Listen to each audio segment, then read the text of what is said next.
What's up, everyone? Jason Gilbo here at JGilbo11, taking a look at some stacks for tonight's slate.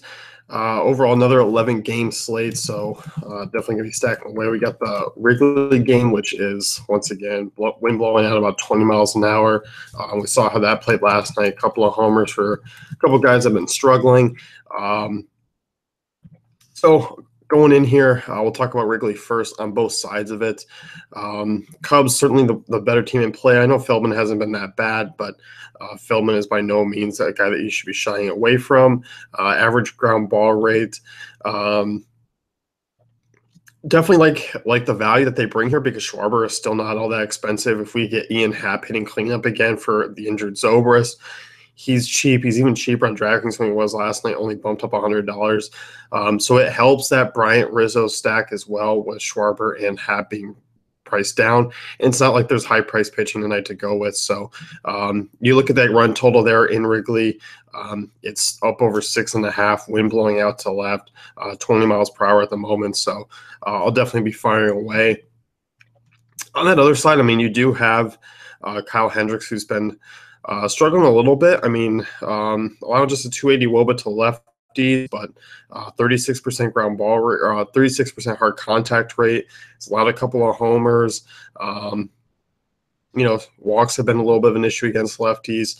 Against righties, been fairly tough, but still the hard contacts there is keeping the ball on the ground, which should help him out a little bit tonight. But I still certainly don't mind a contrarian red stack.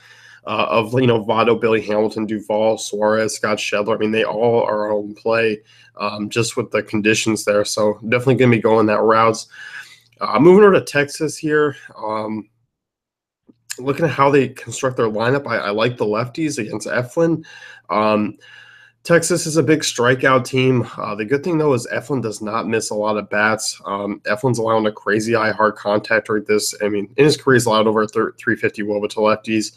37% hard contact rate to lefties this year. Like I said, doesn't miss a lot of bats. Can give up the long ball in that ballpark. I do like. So, I mean, I do like the bats of like Odor, Gallo, Mazzara. I don't mind Lucroy. Curious to see what they do. I know Shu's questionable. The Shields would be a guy I consider there. So, given the fact that it's over a 5-run total, I'm okay with it. You can even work in a game stack and use like an Altair, Cesar Hernandez, Tommy Joseph, Michael Franco even. So those guys are certainly all in play on this one. I'll definitely be considering both sides. This is a game stack.